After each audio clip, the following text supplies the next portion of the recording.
जी नहीं थी, लेकिन क्योंकि उसकी जिंदगी में वो पहली बार बना रही थी, पूरा उल्टा सीधा हो रहा था। जब वो भजिया बना रही थी तो सारा तेल छिड़क कर उसके हाथ पे गिर रहा था। दूसरी तरफ गर्मा गर्म तेल में बालेकाई की बज्जी एकदम जल रही होती है। ऐसे वो अपना काम ठीक से नहीं कर पाती है। जो भी उसके दुकान बज्जी खाने आते थे, उसके हाथों बनाए बज्जियां चख कर उसके मुंह पे छी नहीं कह पाते। और कुछ लोग उस जले हुए बज्जियां को देख मुंह मोड़ लेते हैं, लेकिन और कुछ लोग भाग्यम्मा की सुंदरता देख उसकी बज्जियां भले ही बुरा क्यों न हो, कम से कम इस औरत के लिए तो रह जाते हैं, कहकर वही रह जाते हैं। ऐसे अलग प्रकार के लोगों की विविध बर्ताव देख भाग्यम्मा थक जाती है। तब वो फैसला करती है, आज इतना व्यापार काफी है, मैं वापस घर चली जाती हूँ। ये कहकर वो अपना बज्जी का बंडी लेकर घर की ओर बढ़ रही होती है। रास्ते में उसे याद आता है कि कल बालेकाई की बज्जी बनाने के लिए उसे बालेकाई की जरूरत है। इसीलिए वही मौजूद एक बालेकाई के व्यापारी के दुकान में जाकर ऐसे पूछती है, सुनिए, बालेकाई की दाम क्या चल रही है? 1 केजी का 100 रुपए, ऐसे कहता है सुदर्शन। हाय भगवान, अगर 1 किलो 100 रुपए का है तो 1 केला का कितना होगा? 1 केला का 1000 रुपए लगेगा, कहता है सुदर्शन। अरे रे, मेरे पास इतने पैसे नहीं हैं जी। सारा दिन मेहनत करने के बावजूद मैं 200 रुपए भी नहीं कमा पाई। बस इस बार के लिए उधार दे दीजिए ना। बस 2 दिन में मैं आपका सारा पैसा चुका दूंगी। कर्ज चुकाने की क्या जरूरत है? हर रोज जितने केजी चाहिए उतने किलो लेके जाओ यहाँ से। लेकिन बस एक छोटी सी शर्त है। हाँ, वो क्या है जी? कुछ नहीं, बस मुझसे शादी करनी है तुझे। छी, कुत्ता कहीं का, तुम्हारी इतनी हिम्मत! मैंने सोचा तुम बुजुर्ग हो तो इसीलिए अच्छे से बात कर रही थी, लेकिन तुम तो शैतान हो। ऐसे वो क्रोधित होकर वहाँ से चले जाती है। जब वो मुड़कर जा रही थी तो पीछे से सुदर्शन, तुम्हारा पति तो वैसे भी मर गया और तुम्हें काम करना भी नहीं आता, इसीलिए कह रहा हूँ, मुझसे शादी करेगी ना तो अच्छा खासा घर पर आराम कर पाएगी, सोच लेना। ऐसे उसको चिढ़ाते हुए कहता है सुदर्शन। भाग्यम्मा घर पहुंचकर उदास बैठी रहती है। दरअसल भाग्यम्मा पड़ोसी गांव के जमींदार की बेटी थी।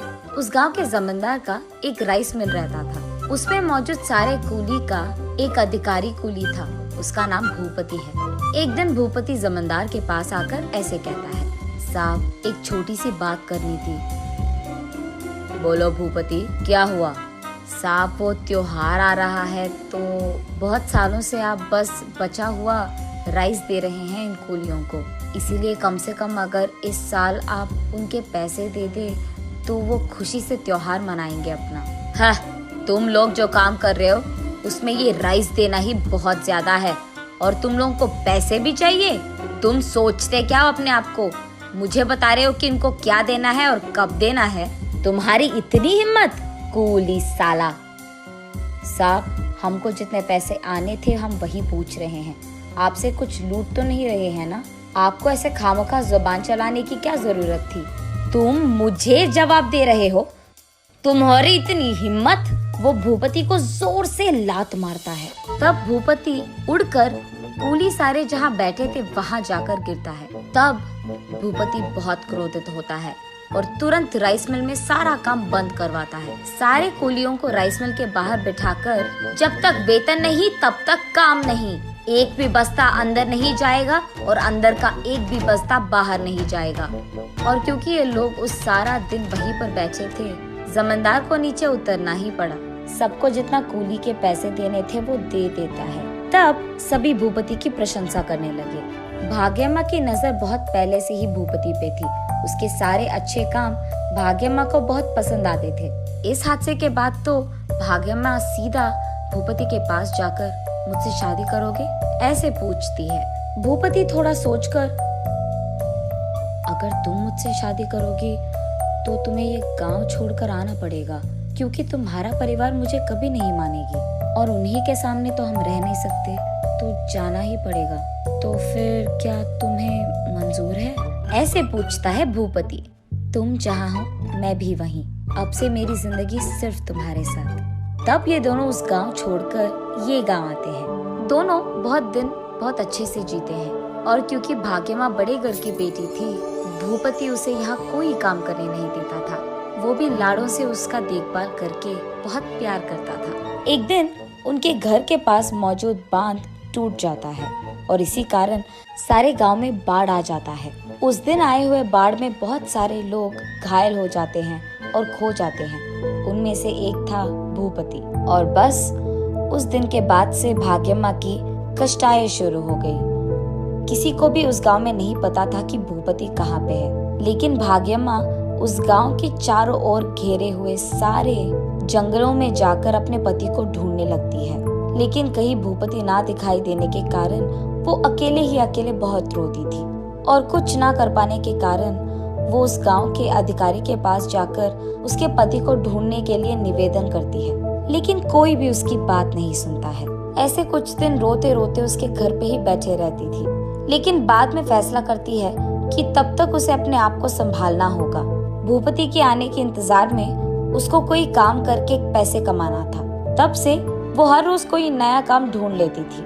एक दिन वो ईंटों को उठाती है, लेकिन क्योंकि उसने जिंदगी में कभी कुछ उठाया नहीं, वो उन ईंटों को नीचे गिरा देती है और वो ईंट सारे टूट जाते हैं। तब वहाँ का अधिकारी, अरे जाओ बेटी जाओ, तुझे कोई काम करना ही नहीं आता है, ईंट सारे टूट गए, चलो निकलो अब, ऐसे कहता है। अगले दिन वो गाय को घास खिलाने कहीं ले जाती है।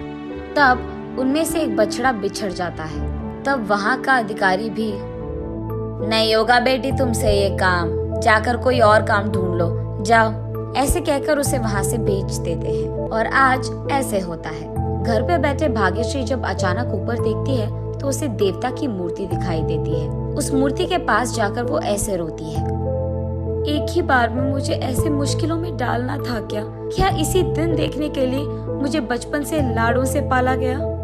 मेरा पति जहाँ भी हो उसे घर लौटा दो और ऐसे ही मेरा काम भी करवा दो और मुझे पैसे कमाने का एक रास्ता दिखा दो। ऐसे रोते रोते भाग्यम्मा उसी मूर्ति के पास रह जाती है। अगले दिन जब भाग्यम्मा बाहर आकर देखती है तो उसके घर के बरामदे में मौजूद सारे बालेकाई के पेड़ बालेकाई से भरे हुए होते हैं। तब भाग्यम्मा को लगता है कि देवी की कृपा था ये सब। वो बालेकाई और केलों को बेचने मार्केट जाती है। एक तरफ वो बालेकाई को बेचती थी और दूसरी तरफ बालेकाई की बज्जियां बनाकर उनको भी बेचती थी। वो चकाचक सारे काम करने लग जाती है और वहाँ का भीड़ भी चकाचक उसके पास आते हैं। और तो और सारे लोगों को उसके हाथों से बनाए बालेकाई की बच्ची बहुत अच्छे लगते हैं। ऐसे एक ही दिन में और कुछ ही घंटों में उसके सारे बालेकाई और केलों को बेचकर वो खुशी खुशी घर लौट आती है। घर आते ही वही बरामदे में बैठे अपने पति भूपति को रोते हुए देख उसके पास भागते हुए भाग्यम्मा, क्या हुआ जी, कहाँ थे आप रो क्यों रहे हो? ऐसे उनसे पूछती है भाग्यम्मा। भाग्यम, तू ठीक ही तो है? मुझे तेरा बहुत फिक्र था, मुझे पता नहीं था कि तू कहाँ थी और क्या कर रही थी, ऐसे कहता है भूपति। तब जाकर वो दोनों इतने दिन जो कुछ भी हुआ एक दूसरे से कहते हैं। तब भूपति, उस सुदर्शन का अंत तो मैं देखूंगा ही, ये कहकर अब से तुम्हें काम करने की कोई जरूरत नहीं है, मैं आ गया ना, मैं ख्याल रख लूंगा सबका, ऐसे कहता है। नहीं जी, ऐसा करना गलत है, सबको काम करना आना चाहिए। जब किसी को हम लाड़ों से पालते हैं, वो अचानक कभी मुश्किल में पड़ गए तो वो अपने आप को संभाल नहीं पाएंगे। इसीलिए आज से हम दोनों मिलकर काम करेंगे और पैसे कमाएंगे। भूपति भी मान जाता है और अगले ही दिन से ये दोनों बालेकाई की बज्जी और बालेकाई और केलों को बेचने लगते हैं। बहुत ही कम समय में बहुत सारा पैसा कमा लेते हैं और इतना ही नहीं, बांध के विषय में सुदर्शन को गिरफ्तार करवाता है भूपति। ऐसे वो पति